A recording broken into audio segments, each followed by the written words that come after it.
Faith and Works. Chapter 5. Faith and Works.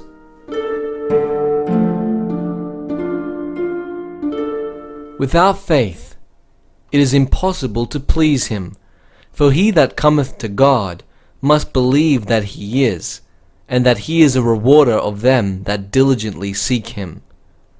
There are many in the Christian world who claim that all that is necessary to salvation is to have faith. Works are nothing. Faith is the only essential. But God's word tells us that faith without works is dead, being alone. Many refuse to obey God's commandments, yet they make a great deal of faith. But faith must have a foundation. God's promises are all made upon conditions. If we do His will, if we walk in truth, then we may ask what we will, and it shall be done unto us. While we earnestly endeavor to be obedient, God will hear our petitions, but He will not bless us in disobedience. If we choose to disobey His commandments, we may cry, "Faith, faith, only have faith," and the response will come back from the sure word of God, "Faith without works is dead." Such faith will only be as sounding brass and as a tinkling cymbal. In order to have the benefits of God's grace, we must do our part. We must faithfully work and bring forth fruits meet for repentance. We are workers together with God. You are not to sit in indolence, waiting for some great occasion in order to do a great work for the Master. You are not to neglect the duty that lies directly in your pathway, but you are to improve the little opportunities that open around you. We are to do all that we can do on our part to fight the good fight of faith. We are to wrestle, to labor, to strive, to agonize, to enter in at the strait gate. We are to set the Lord ever before us, with clean hands, with pure hearts. We are to seek to honor God in all our ways. Help has been provided for us in Him who is mighty to save. The Spirit of truth and light will quicken and renew us by its mysterious workings.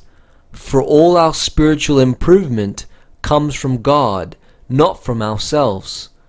The true worker will have divine power to aid him, but the idler will not be sustained by the Spirit of God. In one way, we are thrown upon our own energies. We are to strive earnestly, to be zealous, and to repent, to cleanse our hands and purify our hearts from every defilement. We are to reach the highest standard, believing that God will help us in our efforts. We must seek if we would find, and seek in faith. We must knock, that the door may be opened unto us. The Bible teaches that everything regarding our salvation depends upon our own course of action. If we perish, the responsibility will rest wholly upon ourselves. If provision has been made, and if we accept God's terms, we may lay hold on eternal life. We must come to Christ in faith. We must be diligent to make our calling and election sure. The forgiveness of sin is promised to him who repents and believes.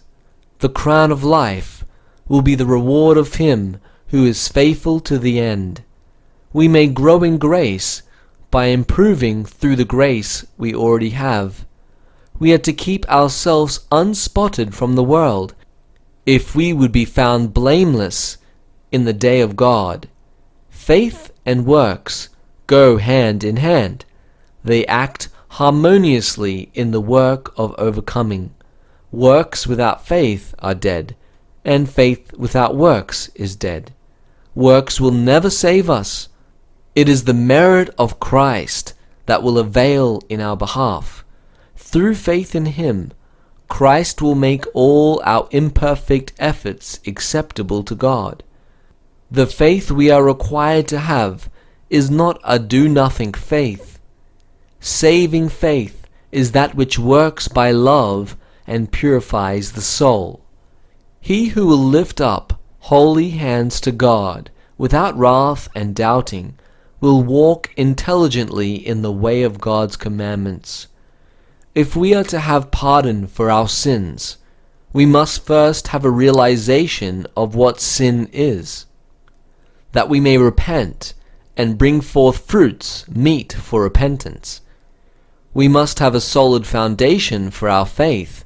It must be founded on the Word of God, and its results will be seen in obedience to God's expressed will. Says the Apostle, "Without holiness no man shall see the Lord." Faith and works will keep us evenly balanced and make us successful in the work of perfecting Christian character. Jesus says, "Not everyone that saith unto me, Lord, Lord, shall enter in the kingdom of heaven, but he that doeth the will of my Father which is in heaven." Speaking of temporal food, the Apostle said, "For even when we were with you, this we commanded you, that if any would not work, neither should he eat." The same rule applies to our spiritual nourishment. If any would have the bread of eternal life, let him make efforts to obtain it. We are living in an important and interesting period of this earth's history.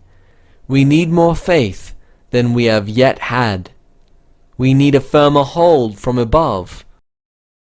Satan is working with all power to obtain the victory over us, for he knows that he has but a short time in which to work. Paul had fear and trembling in working out his salvation, and should not we fear lest a promise being left us, we should any of us seem to come short of it, and prove ourselves unworthy of eternal life? We should watch unto prayer, strive with agonizing effort to enter in at the strait gate. There is no excuse for sin or for indolence. Jesus has led the way, and he wishes us to follow in his steps. He has suffered, he has sacrificed, as none of us can, that he might bring salvation within our reach. We need not be discouraged. Jesus came to our world to bring divine power to man, that through his grace we might be transformed into his likeness. When it is in the heart to obey God, when efforts are put forth to this end, Jesus accepts the disposition and effort as man's best service, and he makes up for the deficiency with his own divine merit. But he will not accept those who claim to have faith in him and yet are disloyal to his Father's commandment. We hear a great deal about faith, but we need to hear a great deal more about works. Many are deceiving their own souls by living in easy-going, accommodating, crossless religion. But Jesus says, "If any man will come after me, let him deny himself, and take up his cross, and follow me."